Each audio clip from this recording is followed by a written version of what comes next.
लेकिन कुछ सवाल ऐसे हैं जिन पर उत्तर दिए जा सकते हैं, इसलिए मैं साहब से के सामने प्रश्न आपका रखूंगा।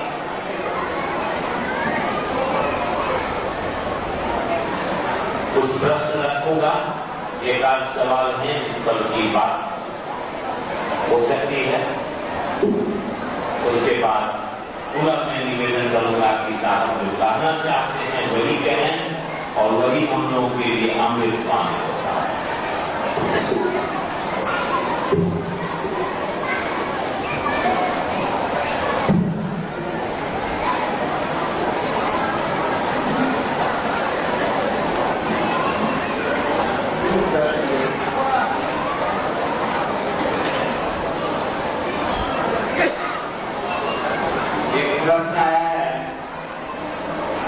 प्रकृति का नियम और ईश्वर के नियम में क्या फर्क है? कहीं ऐसा तो नहीं कि ये दोनों एक ही सीखे के लोग पढ़ लो।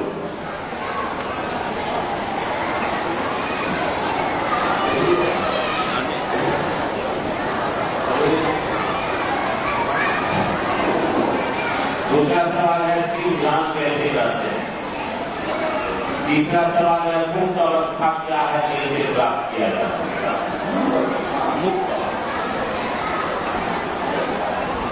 भाव समाधि और ज्ञान समाधि में श्रेष्ठ क्या है?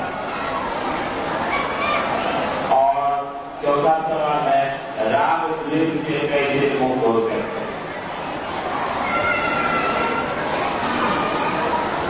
अभी आपने प्रश्न सुने, अभी देवाशीष भाई ने जो सवाल पढ़ा आपने सुना, ये कोई सवाल, ये चारों पांच सवाल शिव गुरु से संबंधित नहीं है। गुरु और शिष्य की परिधि में नहीं आते हैं।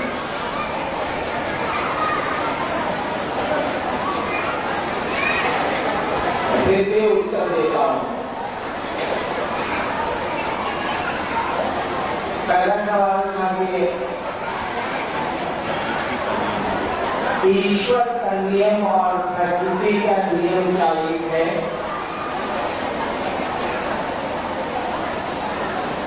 उत्तर भी प्रश्नकर्ता ने ही उसमें ले रखा।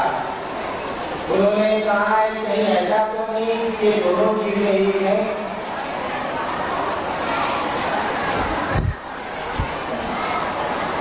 आप लोगों को शांत रहना चाहिए, चुप बैठना चाहिए, सुनना चाहिए। ये मेरा नहीं है, बाधा नहीं है, यहाँ कथा नहीं कही जाएगी।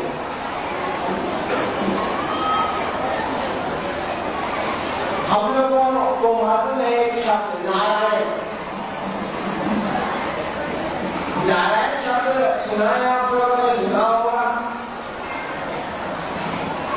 नारायण वो फिर सूर्य के हाथी और नारायण का आना और हाथी को गति को ग्रास से मुक्त कराना, इसे नारायण शब्द का अर्थ क्या? नारायण को शब्द आप बोलते हैं, भारतवर्ष के बहुत से बुजुर्ग थे वो अक्सर कहा करते थे शिव नारायण नारायण नारायण, शिव नारायण नारायण नारायण। आपको कहानी मालूम होगी कि शिव नारायण नारायण करके काशी विश्वनाथ का दरवाजा खुला गया था दिन के दोपहर में।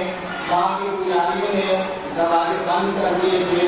संत के आने पर किसी एक को दूसरी जाति से बिलोंग करते थे और उन्होंने शिव नारायण नारायण नारायण कहना शुरू किया। और कहना है कि काशी विश्वनाथ का पट खुल गया महादेव के दर्शन के लिए, उस संत के लिए। नारायण शब्द का अर्थ क्या? नारायण शब्द दो शब्दों से बना, एक शब्द है नार और एक शब्द है अयन। नार और अयन को जोड़ा गया है नारायण में। नार शब्द के तीन अर्थ होंगे। नार शब्द के 3 अर्थ होते हैं। नार माने स्त्री, चलत नार, नार माने स्त्री, नार माने भक्ति, इसी से होता है नारद। नारद शब्द का अर्थ होता है जो भक्ति देता है। नार माने भक्ति, इसी से हुआ है नारद। नार माने स्त्री, और नार शब्द का एक और अर्थ होता है प्रकृति, कायनात। जो नार का अयन करता है वही नारायण है। जो प्रकृति को अपने में समाविष्ट किए हुए हैं, प्रकृति जिसमें समाविष्ट है, जो प्रकृति को संचालित करता है वही नारायण है, वही ईश्वर है। प्रश्नकर्ता ने देखे लिखा है, कहीं ऐसा तो नहीं कि वो एक ही चीज है, बिल्कुल नहीं चीज है।